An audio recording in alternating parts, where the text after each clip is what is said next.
لا لا لا لا لا، استنى بس. فوتوشوب بيقول لك السنه دي 2026 وانا ناوي اغير لك طريقه شغلك تماما. طب ازاي ده هيحصل؟ ما احنا عارفينك يعني يا فوتوشوب، في حاجات لازم نعتمد عليها من بره. قال لك لا بص بقى، التحديث ده لو شفته وما جربتش اللي هقول لك عليه فانت كده متاخر خطوه، لان لسه فوتوشوب منزله تحديث حالا وهنجربه سوا مع بعضينا، وانا غالبا هكون اول الناس اللي بجرب معاك التحديث حاليا، وهنشوف سوا هل التحديث ده يستاهل فعلا اللي ادوبي كانت بتقوله عن التحديث ده، ولا هو مجرد تحديث نازل كده وخلاص. احنا الاتنين هنحكم في الفيديو ده. بس قبل ما نبدا بقى كده، انا عايز منك بس تعمل لي لايك وتشترك في القناه وسيب بقى اي حاجه ثانيه عليا. يلا بينا نخش في شرح النهارده. مبدئيا كده، انت علشان يوصل لك التحديث لازم تخش تحدث بنفسك من الكرييتيف كلاود. هبدا ادوس عليها كده دبل كليك.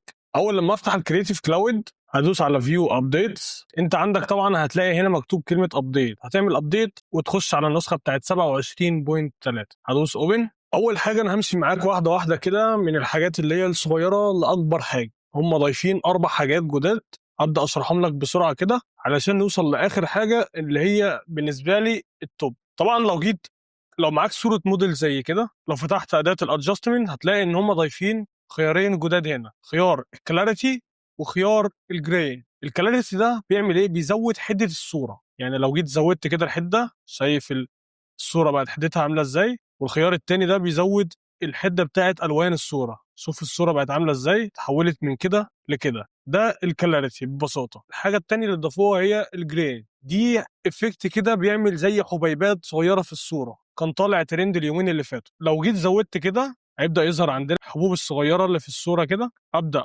اتحكم في السايز بتاعها وفي الكثافه كمان بتاعتها. طبعا انا زي ما قلت لك ده كان ترند، فهم بداوا يعملوا الحاجتين دولت يضيفوهم مع قائمه الادجستمنت، بدل ما تخش من كاميرا رو وتقعد تعدل، لان كان في ناس بتستخدم الخيارين دولت كتيره جدا. دي كانت اول ميزه عندنا في التحديث. نخش على تاني ميزه. الميزه رقم 2 هي اداه الريموفل تول. لو جيت هنا على اداه الريموفل تول بيقول لك ان الاداه دي بقت ذكيه جدا جدا جدا، واحنا طورناها. لان الاول انت لما كنت بتيجي تستخدمها تشيل بيها اي حاجه كنت بتلاقي لخبطيطه كده، بيعمل اي حاجه قص ولزق. دلوقتي دخل فيها الاي اي وبقت متطوره جدا. يعني لو جينا مثلا وليكن هبدا اكبر كده الفرشه وهبدا امشي على الناس اللي في الصوره كلها كده. انا عامه بادئ باختبار صعب جدا. انا مش بشيل شخص، انا بشيل مجموعه اشخاص. هبدا احددهم هنا كده، هتلاقيه يحمل معاك هنا، ومجرد ما اسيب صباعي بدا يعمل لك الصوره بالشكل اللي انت شايفه ده. بدا يشيل لك الناس بالشكل ده بالذكاء الاصطناعي. هم بقى يقولوا لك اعتمد عليها لان هي بقت متطوره جدا. طيب تعالوا مثلا نجرب حاجه تانية كده، نبدا نصعبها عليه شويه. انا هعمل نيو لاير، الحاجه اللي هتتعدل اضيفها في لاير جديده، وهاجي هنا هقول له يا اشتغل بالاي اي يا بدون الاي اي، انا عايزها اوتوماتيك. وهبدا احدد كده على الاناره دي وهسيب صباعي. هيبدا يحمل معانا هنا وهنشوف هل هو هيبدا يقص ويلزق بس في الصوره، ولا هو فعلا بقى متطور وبقى بيفهم معانا. طبعا انا قلت له ان انا عايزها في نيو لاير هنا، بدا يعملها لي بالشكل ده. لا حقيقي ما كانتش بتشتغل معايا كده الاول. دي كانت تاني ميزه. نخش في تالت ميزه برضو كده. انا هشرح لك ميزتين في ميزه واحده علشان هي التانيه دي مش مستاهله الشرح كله ده. لو معاك صوره زي دي وفيها طبعا اشخاص، والاشخاص دولت قريبين قوي من دماغك او من جزء وليكن واقف جنبك، كان الاول الذكاء الاصطناعي بيشيل ويسيب لك حته كده فراغ. دلوقتي قال لك انت بس مجرد ما بتيجي هنا وتقول له ان انا في اشخاص عندي في الصوره زياده، هيبدا يحددهم لك كلهم لوحدهم. تبدا تحدد عليهم مثلا كده لو عايز اشيل الزيادات دي اللي هو مش قايل لي عليهم، وبرضو الحاجات اللي قريبه من الكاميرا دي، وهدوس على علامه الصح دي. دلوقتي شوف معايا عمل ايه في الصوره. دي كانت مجموعه الاشخاص اللي في الصوره، هو حددهم لي وهو شالهم، انا ما عملتش اي حاجه. طبعا لو اي حد كان قريب من الطاقيه هنا فبرضه اتشالت بمنتهى الذكاء. نبدا نخش برضه في الميزه الثالثه، ان انت دلوقتي بقى بيعمل اكسباند ويوسع الصوره بشكل جميل، مش مجرد ان هو برضه بيقص ويلزق. طيب ازاي الموضوع ده؟ الميزه الثالثه عندنا هي اداه الكروب. لو جيت وقفت عليها هنا كده بيقول لك الاكسباند بقى متصور بشكل رهيب. بمعنى ان انت الاول كنت بتيجي تعمل اكسباند للصوره تكبر فيها في الفراغات، وليكن كنت بتلاقي الصوره ضايعه بيضيف لك اي حاجه في اي حاجه. دلوقتي تعالى مثلا كده نبدا نكبر في الصوره. ابدا اكبر بقى باي مقاس انا عايزه عادي، وابدا اخلي الصوره مثلا فوق شويه كده، وهتيجي هنا على خيار الجنريتيف اكسباند وهتدوس على الموديل بتاع فاير فلاي.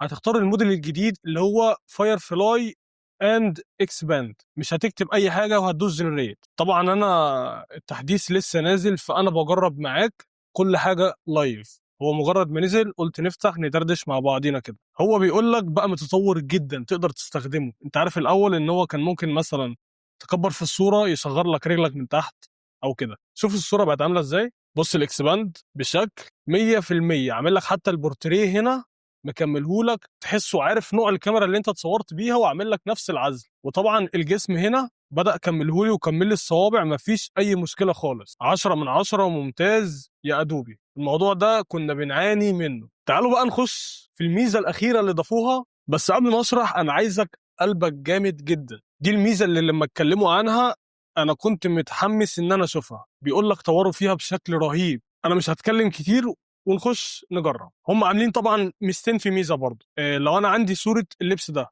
عايز ابدا اركبه للموديل ده، هتبدا تعمل ايه؟ يا تحدد اللبس باي طريقه انت عايزها، يا ممكن مثلا من اداه الاوبجكت سيلكشن تول تبدا تقف على الشخص هنا وتقول له اللبس اللي فوق واللبس اللي تحت حددهم لي. بص وركز معايا. هتيجي هنا على اداه الجنريتيف فيل وهتغير الموديل للموديل الجديد. هتلاقي ضافوا لك حاجه هنا جديده بتاع الريفرنس. هتدوس هنا على الريفرنس وهتدي له صوره. هنسيب كل حاجه زي ما هو عاملها وهدوس جنريت. نبدا نجرب. هنشوف يقدر يغير لي الملابس واقدر اعتمد عليها في فاير فلاي ولا لسه فيها مشاكل. طبعا شوف بقت عامله ازاي قصادك.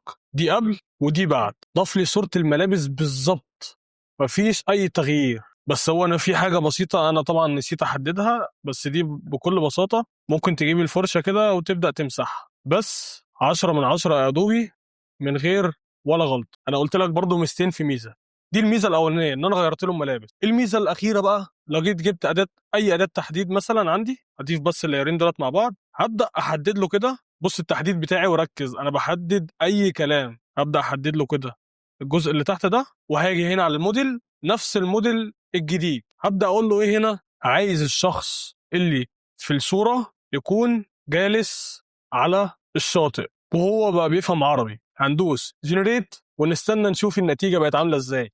مع ان الموضوع ده كان في نانو بنانا وكان بياخد كريدت وكان الموضوع صعب. هو بيقول لك تقدر تعتمد على فاير فلاي دلوقتي زيه زي نانو بنانا عادي. بص اول نسخه ودي تاني نسخه ودي تالت نسخه حرفيا يعني 100%. يعني انت شايف البحر عامل ازاي؟ البحر والرمله. دي 3 نسخ. ولو مش عاجبينك هتدوس جنريت ويبدا يعمل لك 3 نسخ كمان. لا عظمه على عظمه يا ادوبي. من رايي انا الصريح التحديث ده معمول علشان يبهر المصممين. فببساطه يا صديقي لو انت مصمم ومش محدث الفوتوشوب انصحك تحدثه وتجرب بنفسك وقول لي رايك بصراحه ايه اكتر اداه عجبتك في التحديث ده. وبس يا صديقي احنا كده وصلنا لنهايه الفيديو. ما تنساش تعمل لايك تشترك في القناه وتفعل زر الجرس علشان ما يفوتكش اي جديد. اشوف وشكم على خير في الفيديو الجاي وسلام.